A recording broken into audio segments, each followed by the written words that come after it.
எல்லாமே கரெக்டா குறித்த நேரத்தில் ஆரம்பிக்கும், குறித்த நேரத்தில் முடியும். அந்த பங்க்சுவாலிட்டியை மெயின்டைன் பண்றாங்க. ஸோ இந்தியாவில் இது மாதிரியான ஒரு ஆர்கனைசேஷன்லாம் பார்க்கறது தமிழ் வட்டாரத்தில் வந்து மிகவும் அரிது. இந்த விழாவுக்கே கூட அவங்க செயின்ட் லூயிஸ்லேருந்து வந்தாங்க, கொஞ்சம் காலதாமதம் ஆயிடுச்சு, தூரம் செயின்ட் லூயிஸ்லேருந்து இன்னைக்கு காத்தால தான் புறப்பட்டு வராங்க. ஸோ இந்த விழா குறித்த நேரத்துக்கு ஆரம்பிக்கிறதுக்காக நேரம் இங்கே வந்துட்டாங்க, சாப்பிட கூட இல்லை. ஸோ நேராக இந்த ப்ரோக்ராம் வந்துட்டாங்க. ஸோ இது இங்கேயே சாப்பாடு கொண்டு வச்சுருந்தேன், இங்கேயே சாப்பிடலான்னு நினச்சேன். இல்லை ப்ரோக்ராம் முடிச்சுட்டு தான் அப்படின்றாங்க. அந்த அளவுக்கு அவருடைய ஈடுபாடு. 12,000 அந்த மக்கள் சிந்தனை இயக்கத்தில் 12,000த்துக்கு மேற்பட்ட மாணவர்கள் மெம்பராக இருக்கிறாங்க. தமிழகம் எங்கும் 200க்கும் மேற்பட்ட வாசகர்கள் வட்டங்கள் உருவாக்கி இருக்கிறாரு. ஸோ இதெல்லாம் வந்து இந்த இதெல்லாம் பார்க்கின்ற பொழுது இந்த சிகாகோவுக்கும் ஒரு ஒரு தனித்தன்மை உண்டு, ஒரு ஸ்பெஷாலிட்டி உண்டு. இந்த மண்ணிலே விவேகானந்தர் வந்திருந்து பேசியதுனால இந்த அமெரிக்காவுக்கு வரவங்க எல்லாருக்குமே சாமி விவேகானந்தர் பேசின இடத்தை பார்க்கறதுக்கும் அந்த அந்த அந்த நினைவிடங்களை பார்க்கறதுக்கும் அந்த விருப்பம் இருக்கிறதுனால இந்த சிகாகோ மண் அவர்களை இழுத்து இருக்கிறது. அந்த வகையில நான் யோசித்து பார்க்கும்போது சாமி விவேகானந்தர் சொன்னாரு, 200 இளைஞர்களை கொடுங்கள், நான் புதிய இந்தியாவை உருவாக்கி காட்டுகிறேன்னு சொன்னார். அப்படி அவர் கேட்ட 200 இளைஞர்கள் ஒருத்தர் தான் ஸ்டாலின் குணசேகரன். நான் மிகவும் நம்புகிறேன். அவருடைய செயல்பாடுகள், அவருடைய செயல்படுத்துகின்ற விதம் எல்லாத்தையும் பார்க்கின்ற பொழுது நாம் எவ்வளவோ அவர்கிட்ட கற்றுக்க வேண்டியது இருக்கிறது என்பதை நான் மிகவும் நம்புகிறேன். அதே போல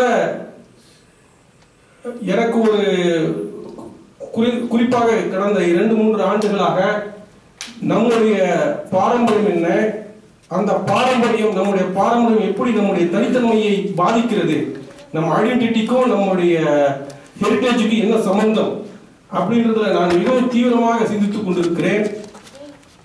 ஏனென்றால் இங்கு இருக்கின்ற நாம இந்த நாட்டை ஏன் நல்லபடியாக என்ஜாய் பண்ண முடியுதுன்னா, நாம் தமிழர்களாக இருக்கிறோம், இந்தியர்களாக வாழ தெரிந்தவர்கள் அமெரிக்காவுக்கு வருவதனாலே இந்த நாட்டை நாம் நன்றாக செழுமையாக வாழ்ந்து கொண்டிருக்கிறோம். ஆனால் நம் அடுத்த தலைமுறைக்கு நாம் பாரம்பரியத்தை விட்டு போக முடியுமா? அவர்களுக்கு நமக்கு புரிந்த அளவிற்கு, நமக்கு தெரிந்த அளவிற்கு நம்முடைய பாரம்பரியத்தை நம்மால் புரிய வைக்க முடியுமா? அந்த அளவுக்கு நாமே நம்முடைய பாரம்பரியத்தை புரிந்து கொண்டிருக்கிறோமா? இந்தியாவிலே தமிழகத்தில் நாம் இருந்தோம்னா அது ஒரு பெரிய பிரச்சனையே இல்லை. அங்க ஒரு சிஸ்டம் இருக்குது, சொசைட்டி இருக்குது, அது தானாக நம்மை கொண்டு போய்விட்டு விடும். ஆனால் இங்க வந்த பிற்பாடு இவர்களுக்கு என்ன, அவங்க கேட்கிற கேள்வி, அவங்க கேள்விகளுக்கு நம்மால் சரியா பதில் சொல்ல முடிகிறதா? அது கிரவுண்ட் ஜீரோவில் அவங்க ஆரம்பிக்கிற மாதிரி விட்டுவிட போகிறோமா? நமக்கு அடுத்த தலைமுறையை பத்தி கூட பெரிய பிரச்சனை இல்லை. அவங்களுக்கு குழந்தைகள் இருக்கின்ற பொழுது அவங்க எப்படி நம்முடைய பாரம்பரியத்தை புரிந்து கொண்டு அதை எப்படி விட்டு சொல்ல போகிறார்கள்?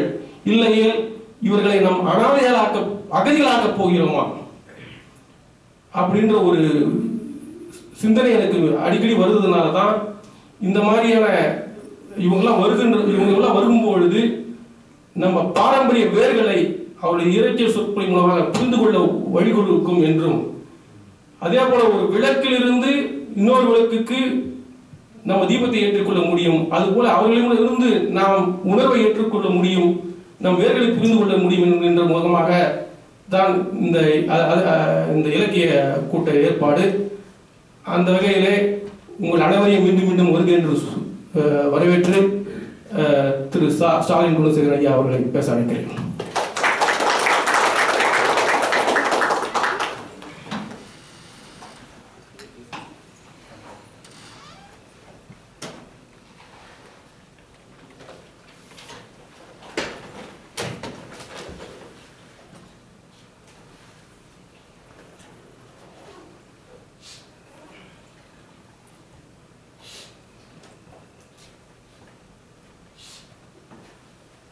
நிகழ்ச்சி ஊட்டும் இந்த அருமையான நிகழ்ச்சியினுடைய ஒருங்கிணைப்பாளர், அன்பிற் சிறந்த நண்பர் ஆனந்தன் அவர்களே, இந்த சிறப்புமிக்க நிகழ்ச்சியில் பங்கேற்று இந்த நிகழ்ச்சிக்கு பெருமை சேர்த்துக் கொண்டிருக்கின்ற அமெரிக்க தேசத்தில் தொடக்க காலத்தில் இருந்து தமிழ் பள்ளியை சீரும் சிறப்புமாக ஒரு அர்ப்பணிப்பு உணர்வோடு தொடர்ந்து இடைவிடாது சோர்வு அடையாது நடத்தி வருகிற பெருந்தகை தமிழ் பணியில் தன்னை முழுமையாக ஈடுபடுத்திக் கொண்டிருக்கின்ற பெருமகனார் வாசா பாபு அவர்களே,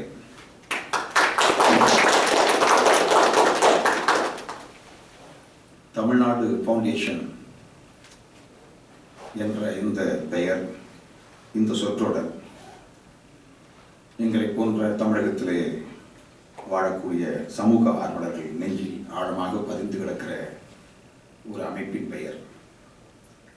அந்த பேரமைப்பின் தலைவராக திகழ்ந்து சிறந்த முறையில் அந்த பேரமைப்பை நடத்தி வருகிற மரியாதைக்குரிய PK அறவாடி அவர்களே,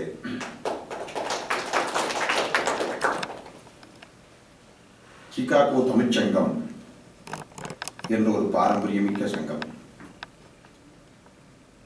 மிகப்பெரிய வரலாற்றை தன்னகத்தை கொண்ட மிகச்சிறந்த ஒரு தமிழ்ச்சங்கம். அந்த தமிழ்ச்சங்கத்தினுடைய தலைவராக விளங்கி அந்த சங்கத்தை மிகச்சிறப்பான முறையில் முன்னின்று தலைமையேற்று நடத்தி வருகிற தலைவர் அன்பிற்குரிய சோமுத்திரு அவர்களே, அனைத்துலக தமிழ் பண்பாட்டு நாகரிக நிறுவனம் என்ற ஒரு மாபெரும் நிறுவனத்தை தொடங்கி அந்த நிறுவனத்தின் சார்பில் international journal of Tamil culture and civilization என்று சொல்லக்கூடிய அற்புதமான ஆய்வு கட்டுரைகள் அடங்கிய ஆங்கில இதழை மிகச்சிறப்பான முறையிலே நடத்தி வருகிற பெருந்தகை,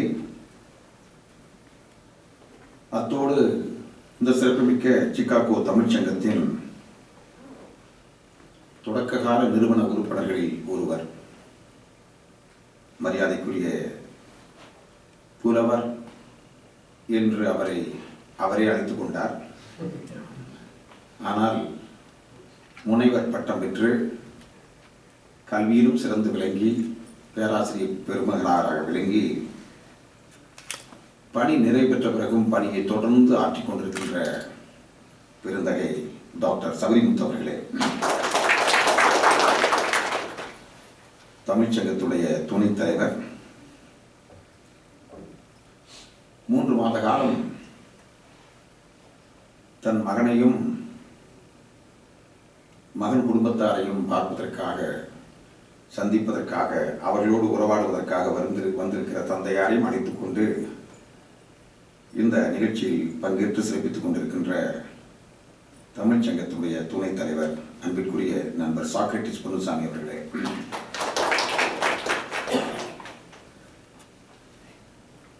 தொடக்கத்தில் நீங்கள் ஒருவருக்கொருவர் அல்லது நீங்களே முன்னின்று ஒவ்வொருவராக இருந்து நின்று உங்களை அறிமுகப்படுத்திக் கொண்ட போது பார்த்தால் அநேகமாக உங்களில் பலரின் பெயரை தனியாக குறிப்பிட வேண்டும் போல் தோன்றுகிறது. ஆனால் அவற்றையெல்லாம் எனக்கு சேகரிப்பதற்கு அவகாசம் இல்லை என்ற காரணத்தாலும், நல்ல வேளையாக இங்கு வந்த பிறகு நீங்களே உங்களை பற்றியான விவரங்களை சொன்னதில் ஓரளவு நான் புரிந்திருக்கிறேன் என்பதாலும் உங்கள் அனைவருக்கும் நான் என் மனமார்ந்த பாராட்டுக்களையும் வாழ்த்துக்களையும் பணிவான வணக்கத்தையும் தெரிவித்துக் கொள்கின்றேன். உள்ளபடியே இந்த நிகழ்ச்சியில் பங்கேற்பதில் நான் மிகுந்த மகிழ்ச்சி அடைகின்றேன். மகிழ்ச்சி அடைகின்றேன் என்று சொல்வதா, நெகிழ்ச்சி அடைகின்றேன் என்று சொல்வதா என்று எனக்கு தெரியவில்லை. அதற்கு காரணம் இல்லாமல் இல்லை. நான் 10 வயது பாலகனாக அரைக்கால் தளத்தில் போட்டு 6ஆம் வகுப்பில் சேர்ந்த காலத்திலிருந்து இந்த சிகாகோ என்ற அந்த நகரின் பெயரை பலர் உச்சரித்து உச்சரித்து உச்சரித்து கேட்டவன் நான் ஒரு மரியாதைக்காக 10 வயது என்று சொல்கின்றேன். நான் ஆழமாக ஆராய்ச்சி செய்ய தொடங்கினால் 10 வயதுக்கு முன்பாகவே இந்த பெயர் எனக்கு அறிமுகமாகிறது என்று உறுதியாக நான் சொல்ல முடியும். அதற்கு பிறகு வளர வளர வளர பள்ளிக்கூடத்தை தாண்டி கல்லூரிகளை காலெடுத்து வைத்து கட்டிடம் காளைகளாக கல்லூரி மாணவர்களாக இருந்த காலத்தில் இன்னொரு பரிமாணத்தில் இந்த சிகாகோ என்ற இந்த பெயர், நீங்கள் ஆங்கிலத்தில் அழகாக சிகாகோ என்று சொன்னாலும் சரி, நாங்கள் தமிழில் அது சிகாகோ என்று தான் சொல்வோம். ஆகவே அப்படி தமிழ் படித்து சொல்லுகிற அந்த சிகாகோ என்ற இந்த பெயரை நான் இன்னொரு பரிமாணத்தில் கேள்விப்பட்டதல்ல, அது குறித்து நான் ஆய்வே மேற்கொண்டிருக்கிறேன். ஆயிரக்கணக்கான கூட்டங்களில் இந்த பெயரை நான் உச்சரித்திருக்கிறேன். சிறு வயதிலே இருந்து கூட்டங்களில் பேசுகிற வாய்ப்பும் உரை நிகழ்த்துகிற ஒரு சூழலும் எனக்கு ஏற்பட்டது, நல்ல வாய்ப்பு.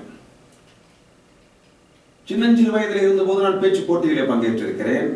அதற்கு பிறகு 15 வயது பாலகனாக இருந்த காலத்திலேயே மேடையிலே ஏறி பேசுகிற ஒரு நல்ல வாய்ப்பும் சூழ்நிலையும் எனக்கு கிடைத்தது. அன்றிலிருந்து ஏறத்தாழ 35-40 ஆண்டு காலமாக தொடர்ந்து இடைவிடாமல் சொற்பொழிவை நிகழ்த்துகிற வாய்ப்பு நமக்கு கிடைக்கிறது. ஆகவே அப்படி கிடைக்கிற போதெல்லாம் நான் உச்சரித்த பெயராக பெரும்பாலான பள்ளிகளிலே கல்லூரிகளிலே இலக்கிய சொற்பொழிவு ஆற்றுகிற போதும் வரலாற்று சொற்பொழிவு நிகழ்த்துகிற போதும் உச்சரித்த ஒரு பெயராக இந்த நகரின் பெயர் இருக்கிறது. ஆகவே ஒரு இடத்துக்கு செல்கிற போது அதன் வரலாற்றை ஓரளவு நீங்கள் அறிந்து கொண்டு சென்றால் ஒரு சிலிர்ப்பு ஏற்படுவது இயற்கை. உதாரணமாக சொல்ல வேண்டும் என்றால், பள்ளி மாணவனாக 10ஆம் வகுப்பு படித்துக் கொண்டிருந்த காலத்தில் ஒரு 10-15 மாணவர்கள் ஒன்றாக சேர்ந்து மகாகவி பாரதி பிறந்த எட்டயபுரத்திற்கு செல்கிற வாய்ப்பு கிடைத்தது. அந்த எட்டயபுரத்துக்கு சென்ற பிறகு நீங்கள் சென்றிருப்பவர்களுக்கு தெரியும், அது மிகச் சாதாரண ஒரு ஊர், மிக மிக எளிய ஒரு ஊர், ஒரு சாதாரண ஒரு பெரிய கிராமம் என்று வேண்டுமானால் சொல்லலாம். பெரிய நகரம் என்று கூட, சிறிய நகரம் என்று கூட சொல்ல முடியாது. தெருக்கள் அந்த நகரத்துக்கு ஏற்ற தெருக்களாக விளங்கின. ஒரு சாதாரண தெருக்கள், முறைப்படுத்தப்படாத தெருக்கள். ஆனால் அந்த தெருக்களில் சென்று நடந்து கொண்டிருக்கிற போது அதோ அந்த இடத்திலே திரும்பினால் பாரதியார் வீடு வருகிறது என்று பலர் சொல்ல சொல்ல பக்கத்திலே செல்ல செல்ல நமக்கே தெரியாமல் நம் உடலிலே ஓடுகிற ரத்த நாளங்களிலே நாடி நரம்புகளிலே ஒரு விதமான சிரிப்பு ஏற்பட்டதை நம்மால் உணர முடிந்தது.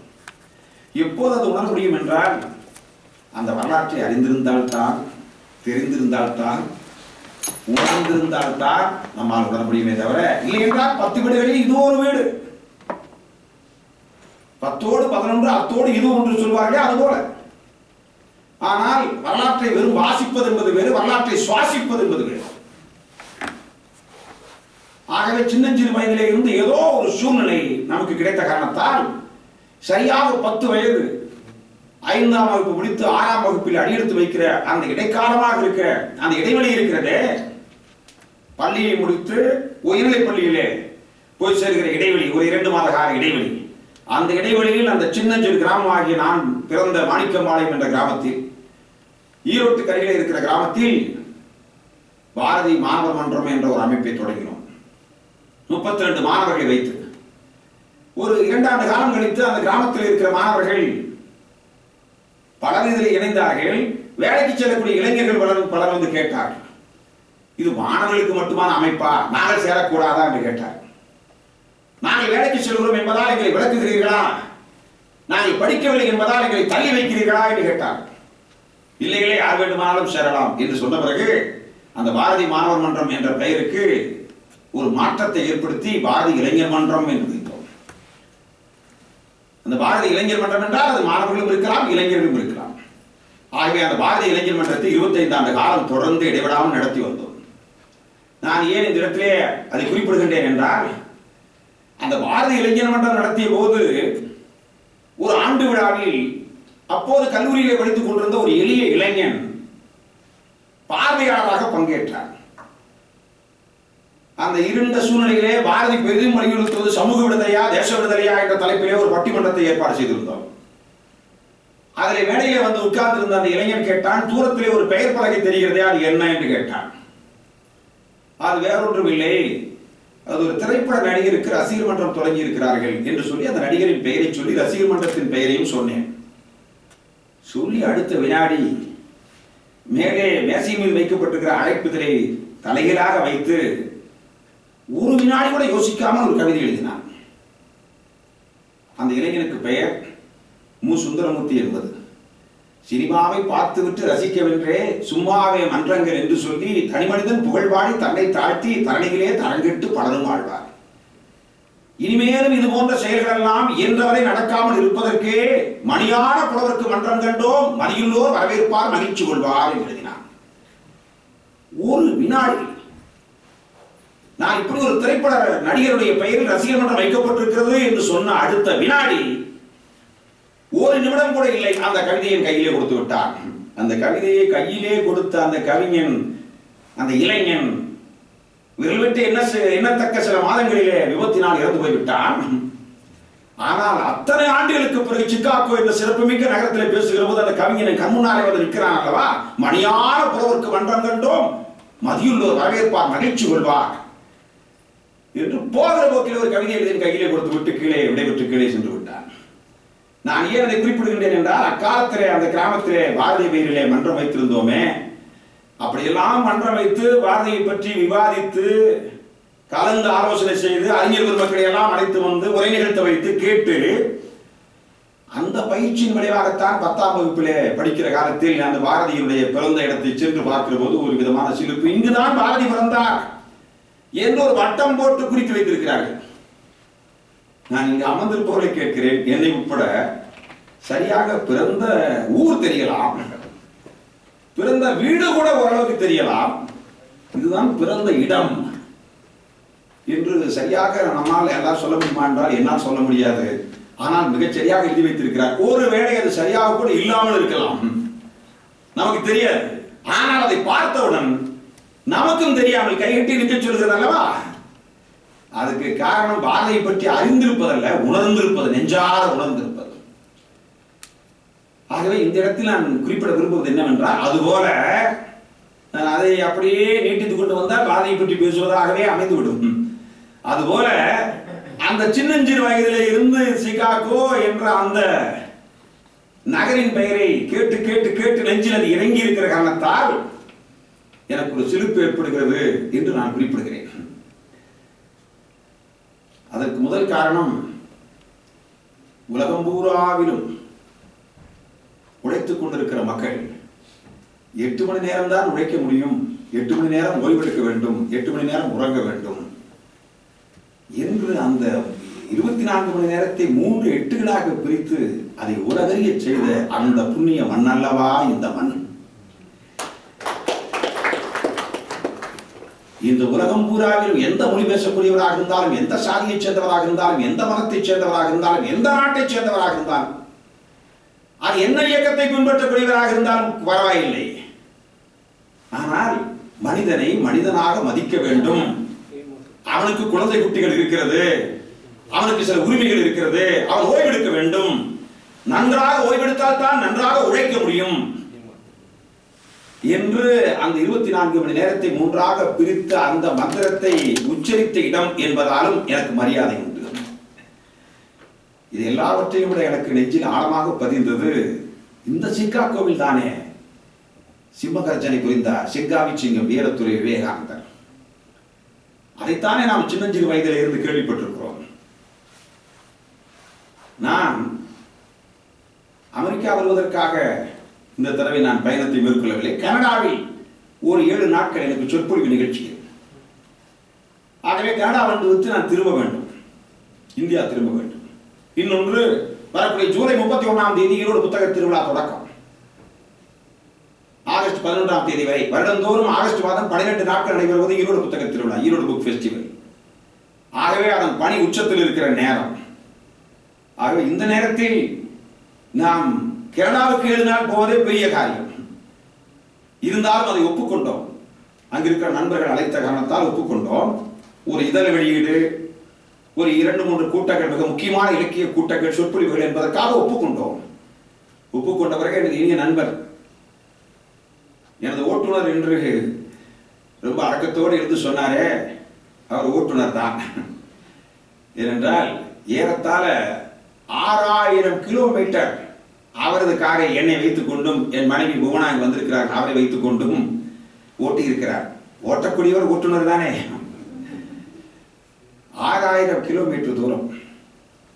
அதாவது கன்னியாகுமரியில் புறப்பட்டு காஷ்மீர் ஸ்ரீநகரத்துக்கு சென்று அதற்கு பிறகு காஷ்மீரில் இருந்து திரும்பி கன்னியாகுமரி வருகிற தூரத்திற்கு கடந்த ஒரு 15-17 நாட்களாக காரில் ஓட்டி சென்று என்னை பல இடங்களுக்கு அழைத்து சென்றார். நிறைவாக சிக்காகோவுக்கு அழைத்து வந்திருக்கிறார். ஆகவே கனடா வந்த போது நீங்கள் அமெரிக்கா வர வேண்டும் என்று அவர் கேட்டுக்கொண்டதன் விளைவாக நான் போட்ட திட்டத்தில் இந்த சிக்காகோவும் இடம்பெற்றது. இது அவர் தெரிந்ததோ தெரியவில்லையோ, ஆனந்தன் அவர்கள் நண்பர்கள் யாரை விசாரித்தார் என்று இதுவரை எனக்கு தெரியாது. இவரை நான் பார்த்ததில்லை, இங்கு வந்து இப்போதுதான் பார்க்கிறேன். ஆனால் எப்படியோ கண்டுபிடித்து அவர் என்னை வர வைக்க வேண்டும் என்று துடியாய் துடித்து 100 முறை அவர் தொலைபேசியிலே என்னை அழைத்து உறுதி செய்தார். நான் இந்த கூட்டம் இருந்தாலும் இல்லாவிட்டாலும் அமெரிக்க தேசத்திற்குள் நுழைந்து விட்ட காரணத்தால் சிக்காகோவுக்கு வராமல் திரும்பி செல்ல போவதில்லை. இருப்பினும் ஒரு கூட்டத்தை அவர் ஏற்பாடு செய்து விட்டார். நான் இந்த நேரத்தில் எனக்கு அப்படியே நெஞ்சின் அலைகள் ஏராளமான விஷயங்கள் முட்டி மோதுகின்றன. இந்த இடத்தில் தானே 1893 இப்போது செப்டம்பர் 11 என்றால் நான் நியூயார்க்கு சென்றிருந்தேன். அங்கு அந்த ட்வின் டவர் என்று சொல்லக்கூடிய இரட்டை கட்டிடம் இருக்கிறதே, பிரம்மாண்டமான கட்டிடம், மனித உழைப்பிற்கு உதாரணமாக இருந்த கட்டிடம், தொழில்நுட்ப வளர்ச்சிக்கு உதாரணமாக திகழ்ந்த ஒரு கட்டிடம். அது அப்படியே சுக்குநூறாக நொறுக்கப்பட்டு தரைமட்டமாக்கப்பட்டதே. அந்த இடத்தில் ஆயிரக்கணக்கான உயிர்கள் செத்து வடிந்தனவே. அந்த இடத்தில் 2 இடங்களிலும் இப்போது நீரூற்றை ஏற்பாடு செய்து அங்கிருக்கிற இறந்து போன அத்தனை பேருடைய பெயர்களையும் பொறித்து அவர் நிரந்தரமான வீர வணக்கமும் அஞ்சலியும் செலுத்துவதற்கான ஏற்பாடு செய்திருந்தார்கள். அதை போய் நான் பார்த்துவிட்டு வந்தேன்.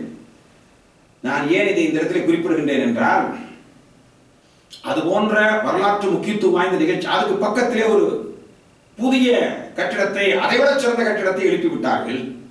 நல்ல வேளையாக அந்த கட்டிடத்துக்கும் சென்று வருகிற வாய்ப்பு எனக்கு கிடைத்தது.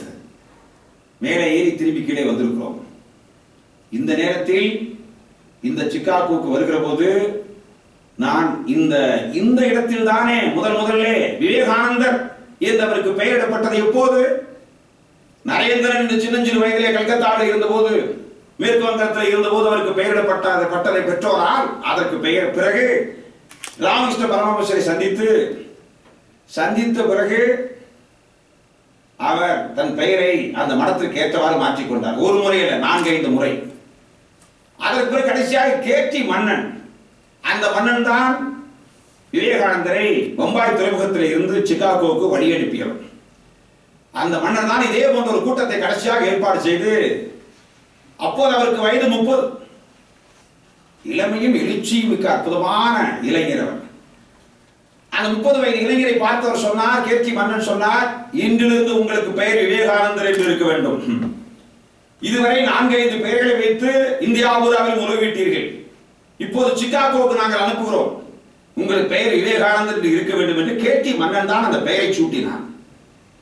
அந்த பெயரை சூட்டி விட்டு கடைசியில் பம்பாயிலே கப்பலேறி வந்து இறங்கி சிக்காகோவில் வந்து இறங்கிய பிறகு அதுக்கு பிறகுதான் அவருக்கு தெரிந்தது. வேடிக்கை என்னவென்றால், அதுக்கு பிறகு எல்லா இடங்களும் தேடி பார்த்தால் ஒரு கண்காட்சி நடக்கிறது. கண்காட்சி எல்லாம் போய் பார்க்கிறார். எங்கோ சர்வமத சபை மாநாடு நடக்கிறதாமே, அது எப்போது என்று கேட்டால், இப்போது எனக்கு மிகச்சரியாக 2 மணிக்கு இந்த கூட்டம் இருக்கிறது, இந்த இடத்தில் இருக்கிறது என்றெல்லாம் தெளிவாக தெரிகிறது. நாங்கள் வழிகாட்டிய ஜிபிஎஸ் மூலமாக சரியாக உறுதி செய்து வந்துவிட்டோம் சரியான நேரத்திற்கு. ஆனால் விவேகானந்தர் வந்து இறங்கிய பிறகுதான் 2 மாத காலம் கழித்து தான் அந்த கூட்டம் என்று அவருக்கு தெரிந்தது. உடனே ஆத்திரத்தில் ஒரு கடிதம் எழுதுகிறார், சென்னை சிறுவர்களே இப்படி செய்து விட்டீர்களே, எனக்கு கையில் காசு ரொம்ப குறைவாக இருக்கிறது. சிக்காகோ என்பது மிகப்பெரிய நகரம் அவர் எழுதியிருக்கிறார். அமெரிக்காவிலே குறிப்பிடத்தகுந்த நகரம், 3-4வது இடத்திலே இருக்கிற பெரிய நகரம். இங்கே கையிலே இருக்கிற காசு ரொம்ப குறைவு. இது குறையும் என்று சொல்ல முடியாது, கரையும். நான் என்ன செய்வதுன்னு தெரியவில்லை. எதுவுமே தெரியாமல் நீங்கள் 2 மாத காலம் கழித்திருக்கிற மாநாட்டுக்கு அனுப்பிவிட்டீர்களே முன்கூட்டி, நான் எப்படி வாழ்வது? சுற்றி பார்க்கிறார், கண்காட்சி தான் இருக்கிறது.